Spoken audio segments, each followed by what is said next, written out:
Good evening and welcome to Express News with me, Deepika. In the next half an hour, we'll get you 100 news and updates from the country and the world in 30 minutes. Let's begin.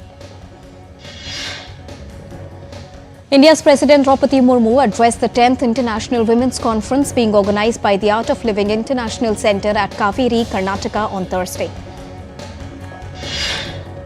Addressing the gathering, President urged women to gather courage, dream big and utilize all her strength and potential to achieve her dreams. The President further emphasized that every human needs to put in extra efforts consciously to promote human values of love, compassion and unity.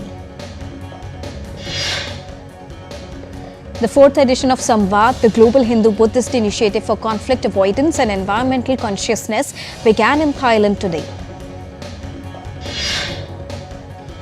India's Prime Minister Narendra Modi shared a video message during which he highlighted the deep cultural ties between India and Thailand, which have existed for over 2,000 years.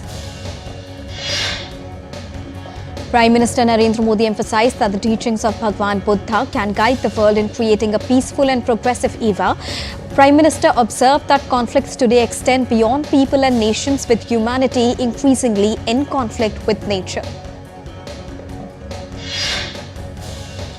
The 4th episode of Pariksha Pe Charcha focused on the important role of nutrition in enhancing mental clarity, energy and overall health.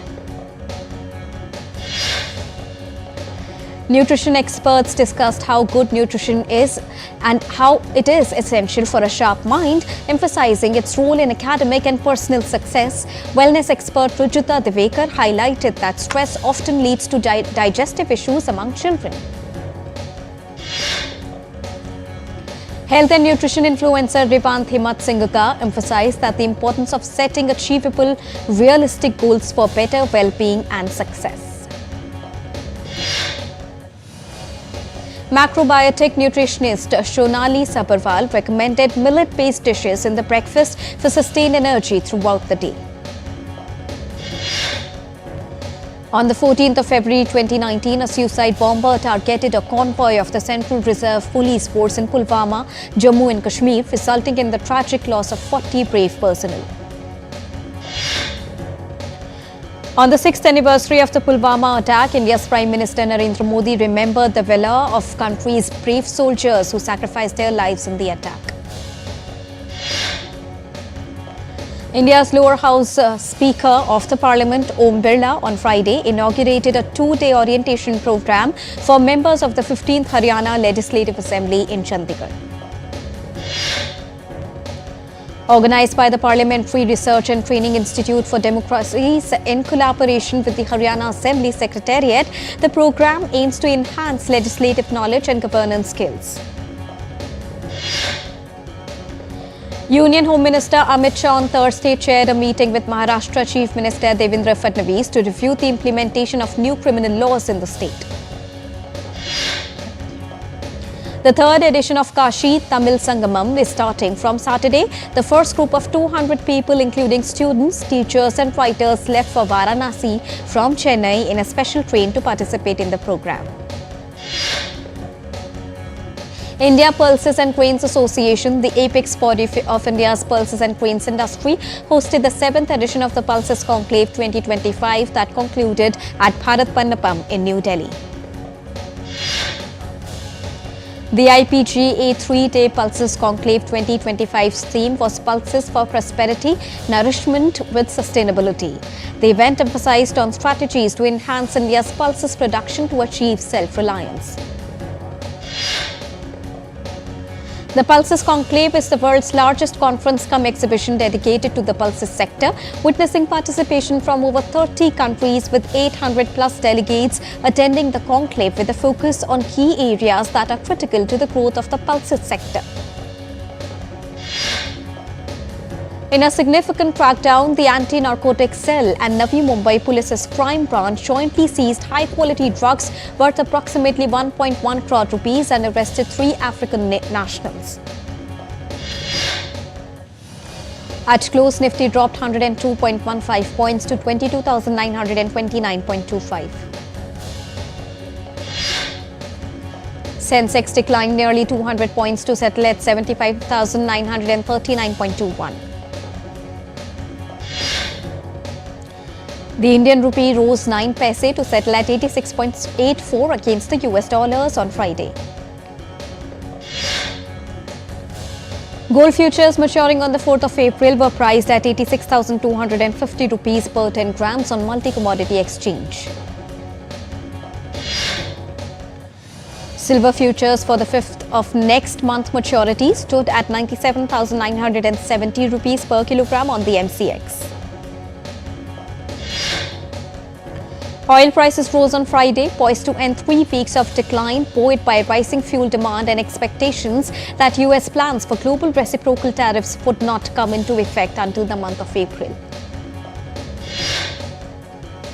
Brent crude futures were up 75.46 US dollars a barrel, while the US West Texas Intermediate crude gained 37 cents to $71.66 a barrel. TikTok returned to Apple's US App Store on Thursday. This comes after the US President Donald Trump delayed its ban until the 5th of April, assuring the companies that they wouldn't face fines for maintaining the platform. India's wholesale inflation eased to 2.31% in January 2025, down from 2.37% in December. Inflation for primary articles dropped to 4.69%, while the fuel and power category saw a deflation of 2.78%, improving from 3.79% in the previous month. The Reserve Bank of India imposed several restrictions on New India Cooperative Bank in Mumbai on Thursday, including on withdrawal of funds by depositors amid supervisory concerns. Making greater strides in the India-US special relationship, Prime Minister Narendra Modi had an excellent meeting with President Donald Trump at the White House in Washington, D.C. On arrival, President Donald Trump and Prime Minister Narendra Modi warmly greeted each other and shook hands. The leaders held extensive talks on a wide-ranging subjects including trade and technology, defense and security, energy and people-to-people ties. In a historic announcement on Thursday, India's Prime Minister Narendra Modi and US President Donald Trump unveiled their target to boost bilateral trade to a staggering $500 billion by the year 2030, doubling the current figures. Prime Minister Narendra Modi highlighted the importance of increasing oil and gas trade to ensure India's energy security. The two countries are also ramping up their cooperation in the nuclear energy field. US President Donald Trump has announced that his administration has approved the extradition of Tahafur Rana, wanted by India for his role in the 26/11 Mumbai terror attacks. India and the US defense partnership is set to scale new heights, with Donald Trump saying that he has offered to sell state-of-the-art fighter jets to India. Prime Minister Narendra Modi said that both the sides have decided to launch the Autonomous System Industry Alliance and a defense cooperation framework that will be established. The two leaders also discussed the sensitive issues of illegal immigration, on which Prime Minister Narendra Modi stressed on the need to finish the ecosystem of human trafficking. Earlier, US National Security Advisor Michelle Waltz, head of the US Department of Government Efficiency and the CEO of Tesla, Elon Musk, and entrepreneur and politician Vivek Ramaswamy called on Prime Minister Narendra Modi. Leaders discussed ways to deepen India-US partnership.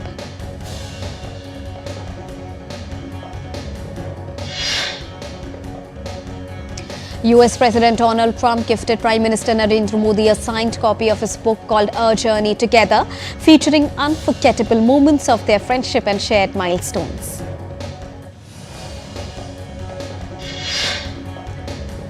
Vaccine critic Robert F. Kennedy Jr. sworn in as U.S. Health and Human Services Chief. Trump signs executive order to establish a commission to make America healthy again. Robert F. Kennedy Jr. will now oversee multiple high-profile agencies, including the FDA and Centers for Disease Control and Prevention. The U.S. Senate voted to confirm Kennedy 52-48. Trump's pick to head of the Federal Bureau of Investigation, Indian-American Kash Patel, won the approval of the U.S. Senate Judiciary Committee on Thursday.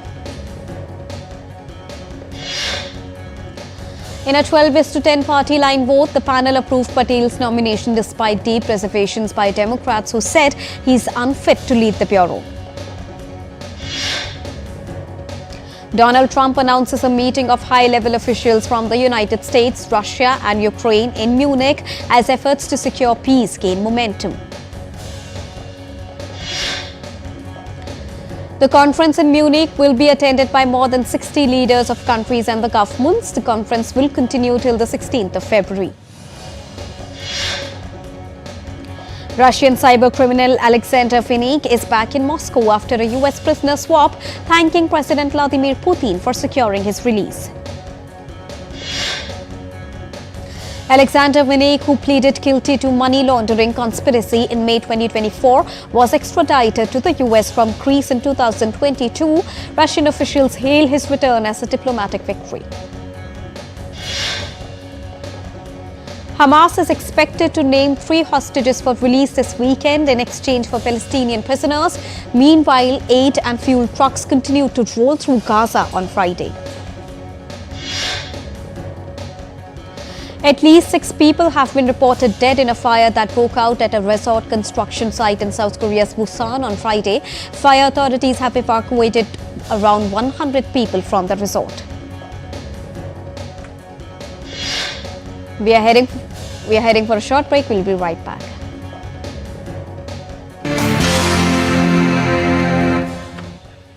Prasar Bharati, in collaboration with IIT Delhi and Software Technology Parks of India, is organizing the DD Robocon 2025 this year as well. In this National Robotics Championship, engineering students will get ample opportunities to showcase their ingenuity and potential. The national selection for this championship will be held on the 12th and 13th of July, and the winning team will get an opportunity to participate in the International ABU Robocon Championship to be held in Mongolia in August this year. So, hurry up! The last date of registration is the 16th of February. For more information, log on to www.ddrobocon.iitd.ac.in.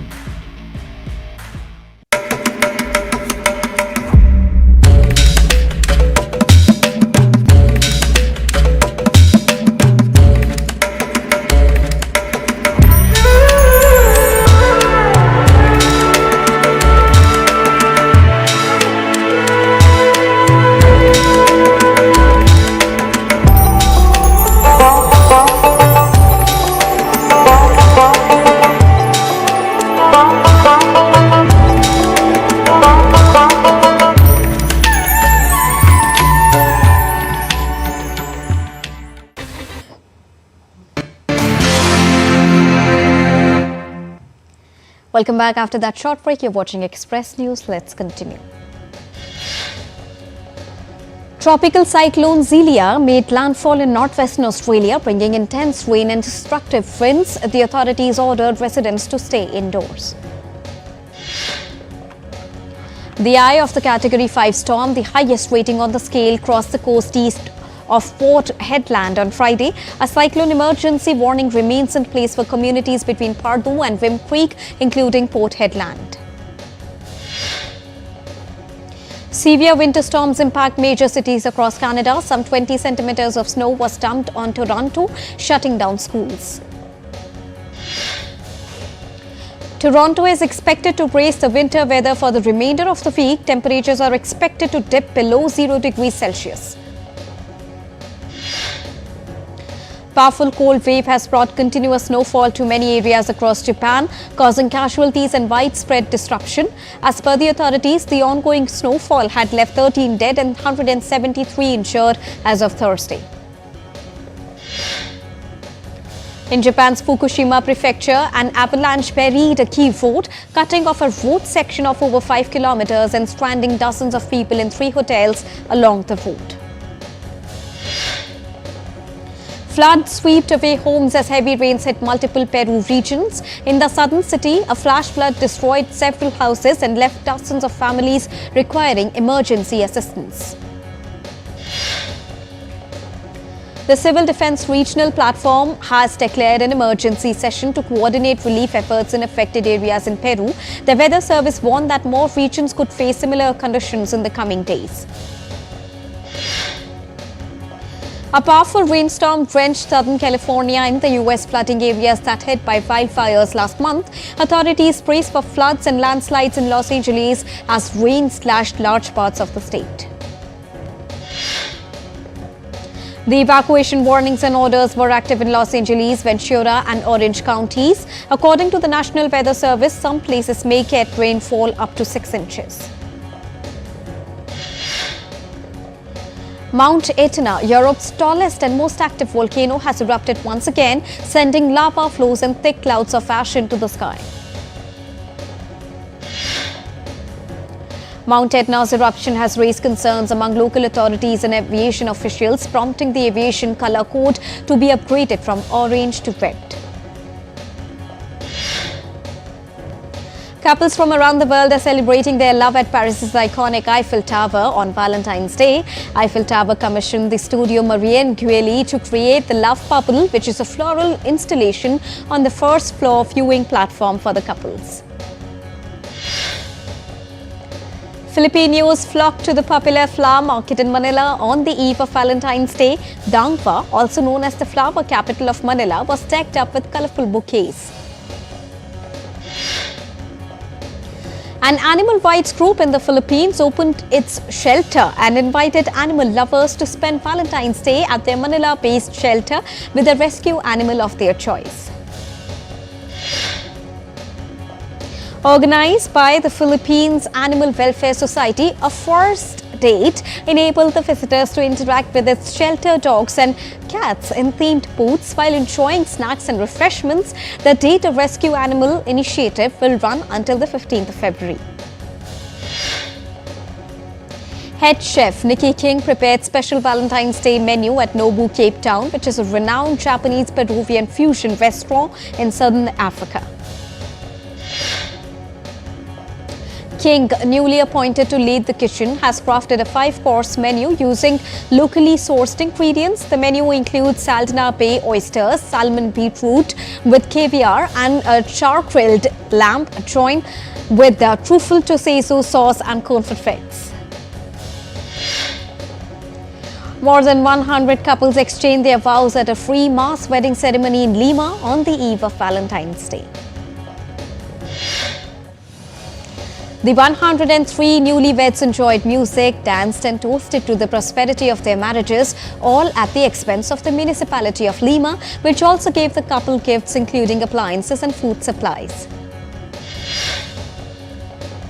Cambodian youth donated blood to mark Valentine's Day. The campaign gives an opportunity to youth to share their love by donating blood to save victims who are in need.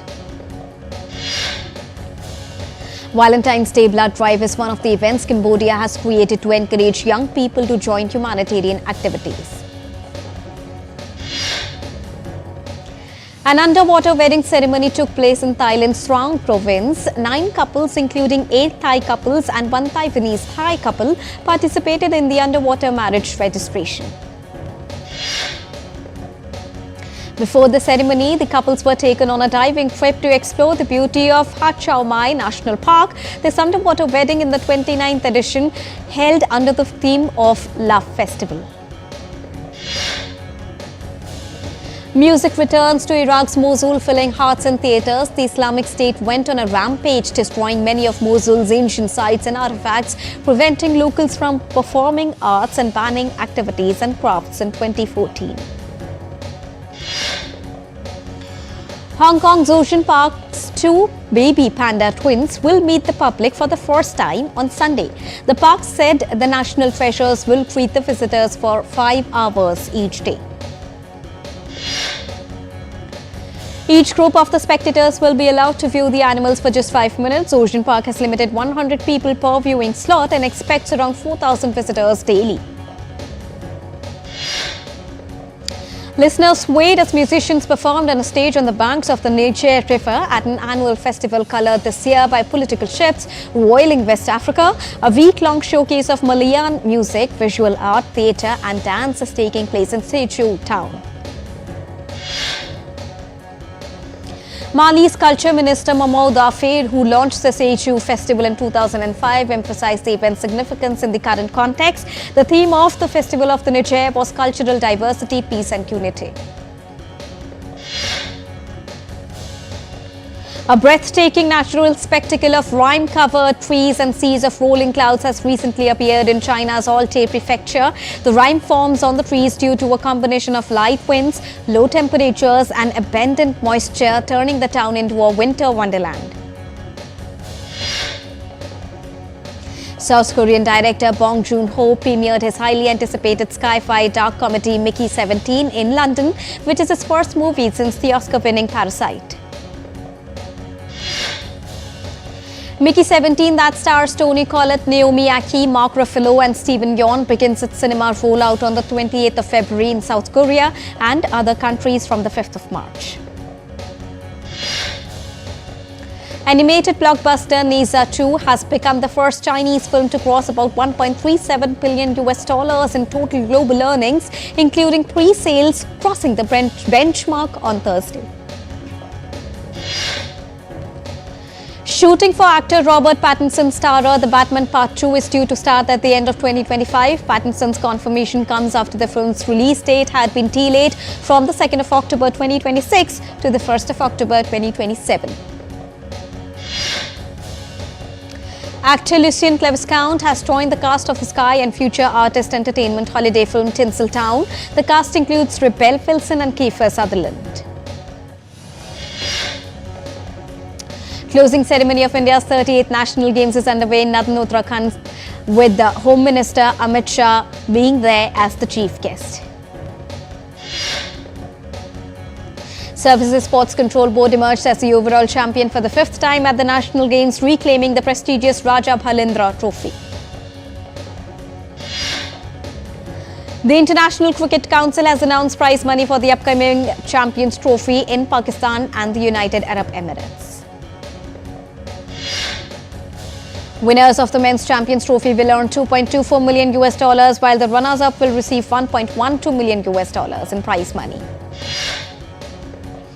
Indian opener Shubman Gill has gained one place to move to second spot in the latest ICC ODI rankings for batters.